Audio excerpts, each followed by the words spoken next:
What's happening, y'all? DKB here. So, do we have our first Pro Bowl linebacker since Jonathan Vilma way back in 2005?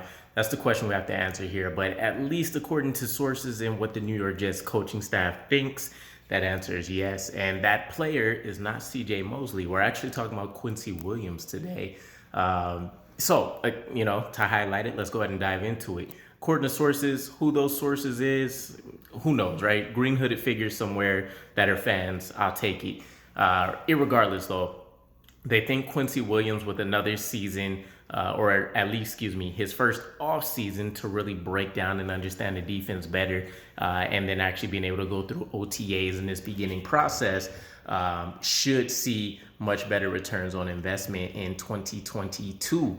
Now, personally, I think it's going to be very hard for any of our linebackers to be able to make a Pro Bowl or all pro selections unless they really just become a top 5 player at their position, only because the way we've been employing stuff so far. So essentially, we really only start 2 linebackers. The third linebacker plays about 20 to 25% of the snaps during the course of a season from what I've seen. But regardless of that, Quincy Williams. Now, when we take a look at step back and kind of break down how his career arc has gone so far, he gets drafted by Jacksonville. 2019, you can say was, a rookie season unlike any other for him coming in, a rookie season like any other coming in, where there was some good, most likely a lot of bad at the linebacker position. And then you've seen, obviously, Jacksonville decided that what they had on the roster wasn't great because there's a lot of overturn. And in 2020, he's seen his snaps deplete pretty significantly. I think he was playing like 15% of the snaps throughout the course of a season, something like that. Either way, we pick him up off waiver, and he easily has his best season so far in his career. Obviously not too hard to break with what happened in Jacksonville for him, but still, there was definitely some highlights on the season, right? He's tied for third in forced fumbles with having 3 on the season, which was awesome. He had over 100 combined tackles for people that love those particular stats.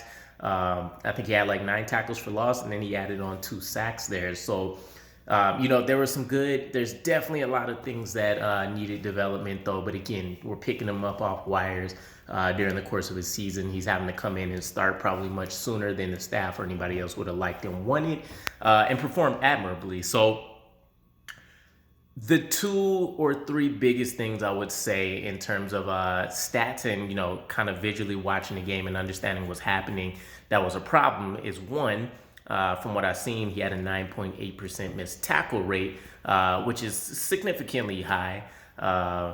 I don't know off the top of my head what the average was anymore for the season, but I know at least on our roster, it's a pretty high number.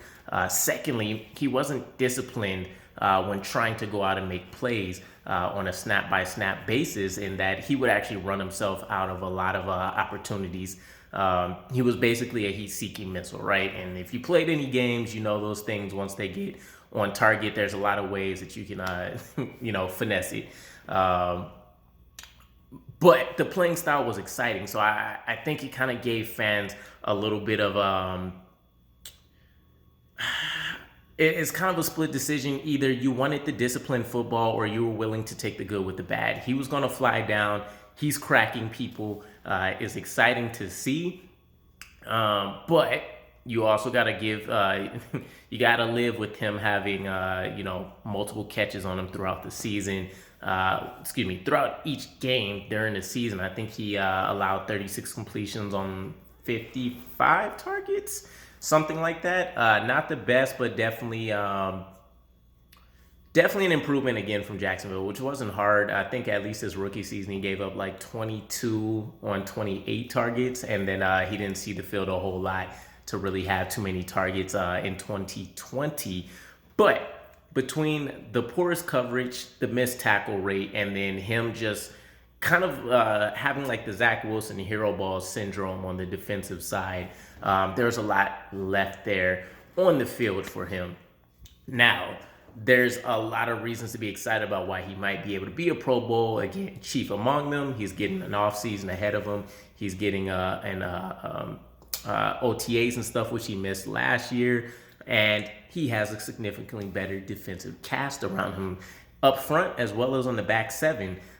He's seen players that he should be able to rely upon a lot more than what he had from previous years. And it also should change up what Ulbrich and Salah may be able to do defensively in terms of their play calling. But we'll save that for another day.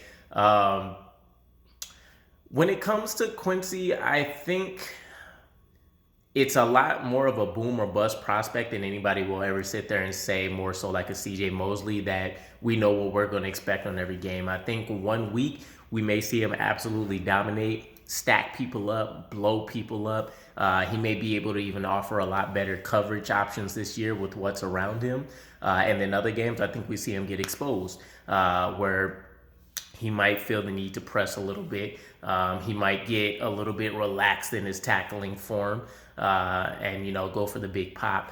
But he did mention recently that he's aware that he was going for big hits and just trying to make plays last year, and that his offseason focus was to get more takeaways in this defense when the opportunity presents itself. And he definitely has the capability to. There was a highlight play I've seen recently when checking him out again where he was able to go kind of toe-for-toe with Alvin Kamara somewhere near the red zone and force an incompletion.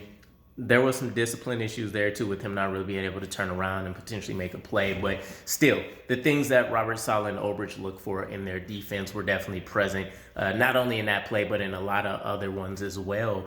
And one of the biggest things that I love is Ulbrich mentioned before that he actually wanted him in Atlanta when he was still coaching over there, and Jacksonville beat him to the punch. So he finally gets his player that you have to imagine he has an idea of how he wants to use and how he can continue to progress him. Two, Saleh and Ulbrich both have made their careers off of developing linebackers and, the front seven. So that bodes well for him. And then the third piece was, and I just lost my train of mind, but damn, I just lost it. But either way, Ulbrich, going back to Ulbrich, he's mentioned before on numerous occasions that his defensive philosophy and scheme is predicated on the talent that he has and trying to maximize that. And he doesn't necessarily want to ever do anything that's overtly, complex and having to force his players to think about, what they're going to do on each, given play. And so this allows them to essentially play faster. It's not a vanilla defense, but it's definitely more so of kind of like, we're going to show you what we're running. It's your job to kind of stop us philosophy. That applies more to the offense, but you guys get the gist of what I'm saying. So I think that combination of factors with him not necessarily having to dive into a super crazy playbook. Again, he's getting that off season. He has a better cast around him. CJ Mosley should be able to rely upon him and do some more interesting things there in the middle of the field. And ultimately, he's exactly the prototype player that Ulbrich and Saleh wants. Undersized a bit. He's lanky somewhat for being undersized. He has the range, he has the speed, and we've seen his hitting power on display. So it's going to be a fun 2022 season to watch him. And I'm definitely hoping, fingers crossed, that he does get a Pro Bowl or maybe even an All-Pro selection. But let me know what your guys' thoughts are. Do we see a breakout season essentially for Quincy Williams? Or do we see him maybe end up hitting the middle of the pack? Or is it just more of what we seen last year where it is a fun player, but you're definitely going to have to live with a lot of areas that could use improvement that probably won't ever get to where we need them? But I'll catch you guys again. Peace.